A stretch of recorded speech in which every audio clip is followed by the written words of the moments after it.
Progreso y energía. Un podcast de Manuel Fernández Ordóñez. Bienvenidos, queridos pataliebres, a un episodio más del podcast Progreso y Energía.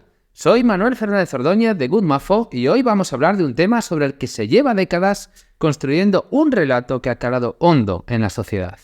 ¿Es cierto que los recursos naturales se están terminando? ¿Es cierto que somos demasiados habitantes en el planeta y no hay recursos para todos? ¿Es cierto que la única solución es el decrecimiento? De todo esto vamos a hablar hoy. Les invito a suscribirse a este canal, que le den like a este episodio y ¡comenzamos!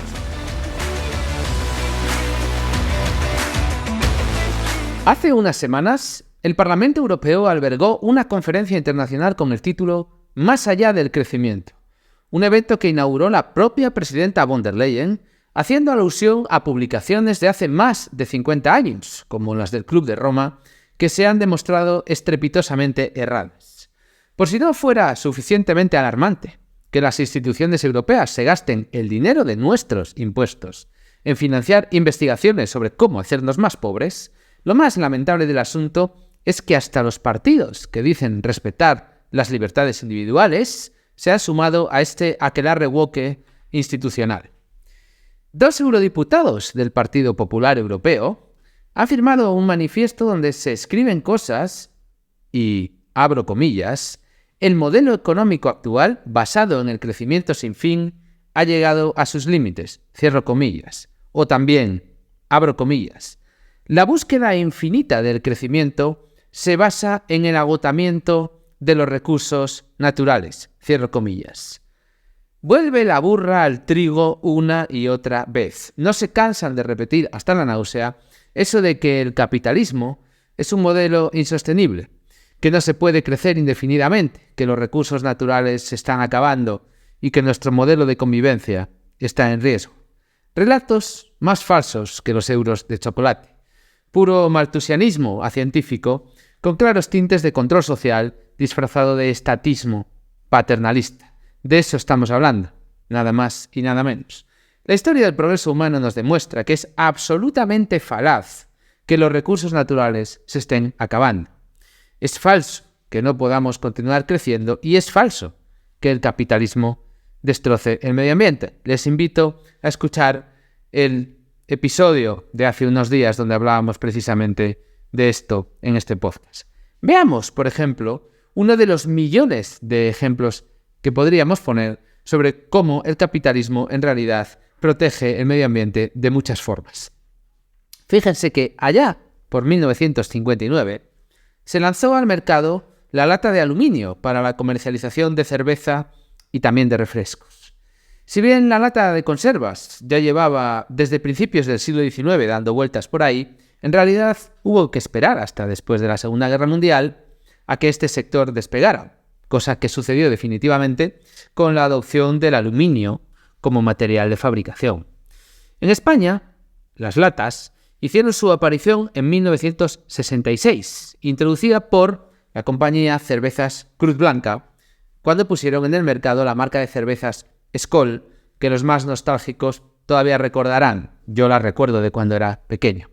Desde entonces han tenido lugar innumerables desarrollos tecnológicos sobre algo tan aparentemente simple como una lata de cerveza. Fíjense, en los años 60 se inventó el sistema de apertura EasyTap, mediante el cual abrimos las latas tirando de una anilla, simplemente. Esto ahora parece muy evidente, pero seguro que ya ni recuerdan la última vez que buscaron un abrelatas por los cajones de la cocina para poder comerse una lata de mejillones, ¿verdad? En la actualidad prácticamente todas las conservas adoptan este sistema EasyTap. Pero las bebidas lo tienen desde hace ya 60 años.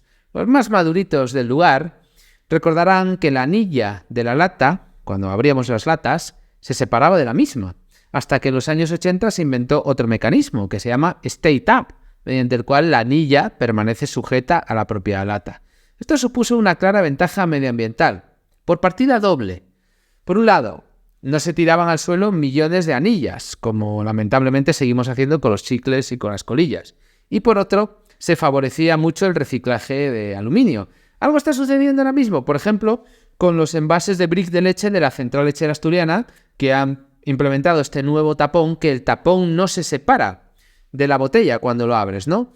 Que parece una tontería, pero claro, el tapón al no separarse no se pierde y se favorece el reciclaje. Un poco más tarde, en los años 60, las latas pasarían de tener 3 piezas, la base, el cuerpo y la tapa, a tener únicamente 2, permitiendo todavía un ahorro mucho mayor de aluminio. Las latas hoy tienen dos partes.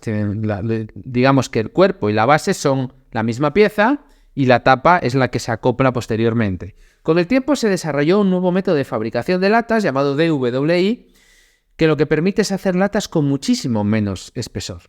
Y si no, pues recordarán los más mayores que cuando éramos niños, pues aplastar una lata de refrescos costaba mucho más esfuerzo que ahora. Aplastar una lata de cerveza con una mano costaba mucho más esfuerzo de lo que cuesta ahora, ¿no?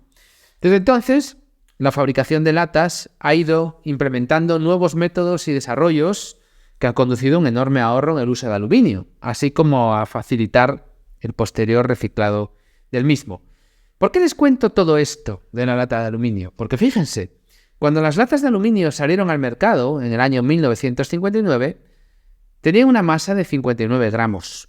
Hoy, una lata de refresco apenas llega a los 11 gramos de aluminio. Es decir, el desarrollo tecnológico ha permitido reducir casi en un factor 6 el uso de aluminio para fabricar el mismo producto. La lógica capitalista de la búsqueda de beneficios ha logrado continuar suministrando un bien necesario para la sociedad, las latas de refresco, pero utilizando 6 veces menos recursos naturales y con un impacto medioambiental mucho más reducido, por partida doble, por usar menos aluminio por un lado y por no tirar las anillas por ahí, por otro. Y todo esto sin tener en cuenta el reciclaje de las latas. Es decir, que el ahorro en extracción de aluminio del subsuelo de nuestro planeta en realidad supera con creces ese factor 6. O si lo quieren ver de otro modo, imaginen que el consumo de cerveza y refrescos per cápita se hubiera mantenido constante. Eso significaría que incluso multiplicando la población mundial por más de 6, se seguiría utilizando la misma cantidad de aluminio. Es decir, no es cierto que un aumento de la población mundial ocasione una escasez de recursos, como estamos viendo. O si lo quieren, de otro modo adicional, cuando en los años 70 el inexplicablemente celebérrimo exégeta del apocalipsis malthusiano, el doctor estadounidense Paul Ehrlich, nos decía, en su famoso libro The Population Bomb, que los recursos naturales se estaban terminando. En aquellos años, cuando Paul Ehrlich nos decía esto, un trabajador de baja cualificación en los Estados Unidos tenía que trabajar casi 40 minutos para poder comprar 1 kilogramo de aluminio. Es decir, necesitaba el salario equivalente a 40 minutos de su trabajo para poder comprar 1 kilo de aluminio. Hoy, ese mismo trabajador puede comprar 1 kilogramo de aluminio trabajando apenas 10 minutos. Es decir, ¿realmente se está acabando el aluminio? Pero si es cada vez más barato, ¿cómo se va a estar acabando? Si hubiera una escasez de aluminio, sería cada vez más caro, no cada vez más barato. Esto demuestra que es radicalmente falso que un aumento de la población lleve al agotamiento de los recursos naturales. De hecho, es tan falso que en los últimos 2 siglos la población mundial ha pasado de 1.000 millones de habitantes a más de 8.000 millones de habitantes y lo único que hemos experimentado es una explosión en la abundancia de bienes y servicios, así como en la calidad de vida de los seres humanos del planeta. Sigue habiendo millones de pobres en el planeta, pero cada día que pasa hay menos pobres. Y cada día que pasa los seres humanos tienen una mejor calidad de vida de la que tenían en el pasado. Esto no podría haber sucedido si los recursos naturales fueran cada vez más escasos, como nos pretenden hacer creer, y por tanto cada vez más caros. Una de las características fundamentales de las corrientes decrecentistas y de todo el malthusianismo en general consiste en querer frenar el crecimiento y el progreso mientras elaboran un relato en el que te pretenden convencer de que tu calidad y tu nivel de vida no van a cambiar. Obviamente, si te dijeran abiertamente que implementando esas políticas de decrecimiento seríamos más pobres, nadie les compraría el discurso.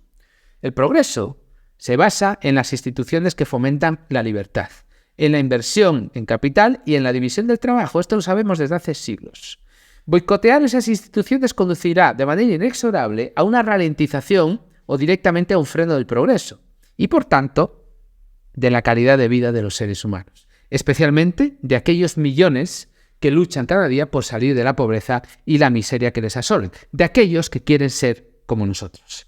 Mientras, en Europa, estamos empeñados en pegarnos tiros en el pie y en torpedear las fuentes de nuestro bienestar. Pero mientras tanto, el resto del mundo parece tener las cosas algo más claras. Por eso nos estamos quedando solos y por eso hemos dejado de ser el referente cultural del mundo. Porque vivimos tan bien que nos hemos convertido en unos snobs insufribles que se creen con derecho a dar lecciones de moral a los pobres del mundo. Y los pobres, afortunadamente, no soportan ya más nuestras excentricidades de niños mimados. El futuro lo tenemos perdido, nosotros, los europeos. El ser humano, en cambio, seguirá progresando, a pesar de que algunos intenten frenarlo con todo su empeño y sobre todo con nuestro dinero. Hasta aquí el episodio de hoy, queridos pataliebres. Si les ha gustado, les ruego que se suscriban al canal, le den like a este episodio y nos vemos en el siguiente capítulo. Cuídense mucho.